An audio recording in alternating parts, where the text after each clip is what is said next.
बारामती नगर परिषद निवडणूक उमेदवार सतीश फाळके थेट सर्वोच्च न्यायालयात. आता पुढे काय होणार? बारामती नगर परिषद निवडणुकीत झालेल्या गंभीर प्रशासकीय त्रुटींमुळे आणि उमेदवारांचा मूलभूत हक्क हिरावला गेल्यामुळे आम्हाला उच्च न्यायालयानंतर आता माननीय सर्वोच्च न्यायालयाची दारे ठोठवावी लागत आहे. दिनांक 10/12/2025 रोजी माननीय मुंबई उच्च न्यायालयाने दिलेल्या अंतरिम आदेशात भारतीय जनता पार्टीचे अधिकृत उमेदवार श्री सतीश फाळके आणि प्रभाग क्रमांक 13 चे अपक्ष उमेदवार अविनाश गायकवाड या दोघांचे नॉमिनेशन बेकायदेशीर असल्याचं प्राथमिक मत नोंदवून जिल्हा न्यायालयाने दिलेला आदेश तात्पुरता स्थगित केला आहे. परंतु या प्रकरणाचा अंतिम निर्णय 21/1/2026 रोजी होणार आहे. जिल्हा न्यायालयाने 26/11/2025 रोजी नॉमिनेशन स्वीकारल्याने हा आदेश रद्द करण्याबाबत निवडणूक निर्णय अधिकाऱ्याला कायदेशीर अधिकार नव्हता. तरीही त्यांनी स्वतः हायकोर्टात जाण्याचा अकल्पित निर्णय घेतला. हा निर्णय स्वतःच कायदेशीर दृष्ट्या अयोग्य, अभूतपूर्व आणि प्रशासनिक दुरुपयोगाचं उदाहरण आहे. या अन्यायाविरोधात आम्ही आज सर्वोच्च न्यायालयात अपील दाखल करीत आहोत आणि 2 ते 3 दिवसात न्याय मिळेल याबद्दल आम्ही पूर्णपणे आत्मविश्वास करीत आहोत, असे सतीश फाळके यांनी म्हटले. तर भाजप प्रदेश सचिव नवनाथ पडळकर यांचे वक्तव्य. लोकशाहीतील हक्क जपण्यासाठी सत्तेत असूनही भाजपचा उमेदवार सर्वोच्च न्यायालयापर्यंत धावत आहे. ही बारामतीमधील प्रशासनातील गोंधळ, दबाव आणि राजकीय हस्तक्षेपाचं निदर्शक उदाहरण आहे.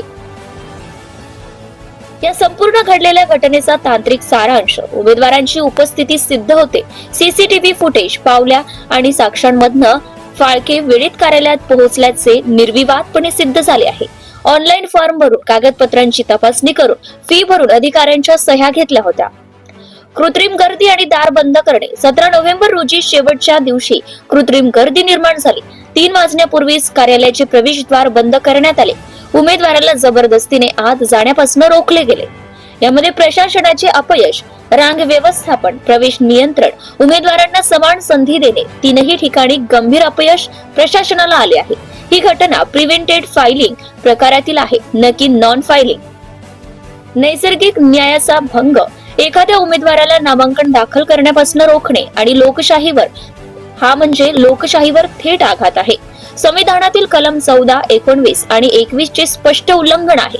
जिल्हा न्यायालयाचा आदेश कायदेशीर होता. 25/11/2025 रोजी जिल्हा न्यायालयाने सर्व नोंदी तपासून फॉर्म स्वीकारला होता. आरओ कडे हा आदेश आव्हान देण्याचा कायदेशीर अधिकारच नाही. हायकोर्ट मधील स्वतःची उपस्थिती अवैध आहे. तर निवडणूक निर्णय अधिकाऱ्याची गंभीर कर्तव्यच्युती.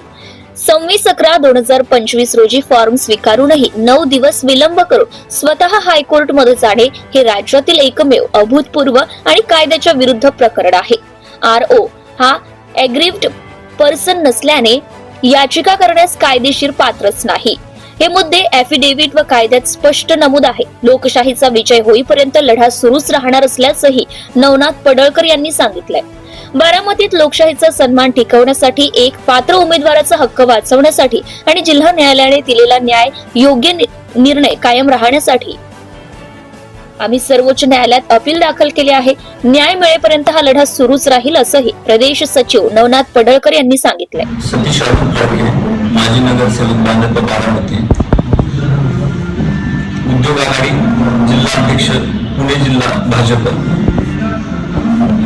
बारामती नगर परिषद सार्वत्रिक निवडणूक 2025 संदर्भात मी प्रभाग क्रमांक 17 मधून उमेदवारी अर्ज भरायला गेलो असता शेवटच्या 15 मिनिटात जो गोंधळ उडला, त्या गोंधळामुळे माझा फॉर्म स्वीकारला गेला नाही. माझा फॉर्म न स्वीकारल्यामुळे माझ्यावर जो एक प्रकारे अन्याय केला, लोकशाहीचा गाळा घडायचं जे काम झालं, एकाधिकारशाहीचं, दादागिरीचं, ते प्रदर्शन बारामतीकरांना सगळ्यांना ज्ञात आहे. त्या जो माझा अन्याय केला, त्या अन्यायाविरुद्ध मी आवाज उठवण्यासाठी जिल्हा सत्र न्यायालयात इलेक्शन अपील दाखल केलं. इलेक्शन अपील दाखल केल्यानंतर 25 तारखेला जिल्हा सत्र न्यायालयातला निकाल हा माझ्यासारखा लागला आणि 26 तारखेला माझा अर्ज जिल्हा सत्र न्यायालयाच्या आदेशानुसार अर्ज स्वीकारण्यात आला. 26 तारीख म्हणजे ज्या दिवशी संविधान दिन साजरा केला जात होता, त्या दिवशी खऱ्या अर्थाने लोकशाहीचा तो विजय होता. त्याच्यानंतर बारामतीचे निवडणूक निर्णय अधिकारी यांनी जिल्हा सत्र न्यायालयाच्या विरुद्ध हायकोर्टामध्ये अपील दाखल केलं.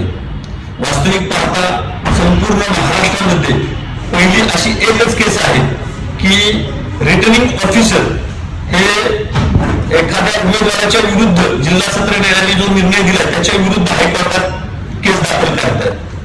पण हायकोर्टात दुर्दैव आमचं की आमचा हायकोर्टात आमच्या विरोधात निकाल गेला. जो विरोधात आमच्या निकाल गेला आणि जो अन्याय बारामतीकरांवर त्याच्यानंतर जो लोकशाहीचा गाळा घालायचं काम सत्ताधारी पक्षाने केलेलं आहे त्या ज्या अन्याय केला त्याच्या विरुद्ध आवाज उठवण्याचं काम खऱ्या अर्थाने मी जनतेचा आवाज हा लोकशाहीमध्ये बुलंद करण्याचं काम आज सुप्रीम कोर्टाच्या माध्यमातून करण्याचा प्रयत्न करत आहे.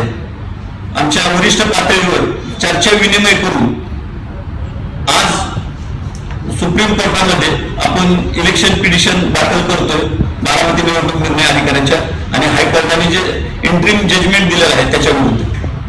आणि दुसरी गोष्ट न्यायालयीन प्रक्रिया चालू असल्यामुळे मी त्याबद्दल न्यायालयातल्या घडामोडीबद्दल जास्त बोलू इच्छित नाही. Subscribe now and press the bell icon. Never miss an update.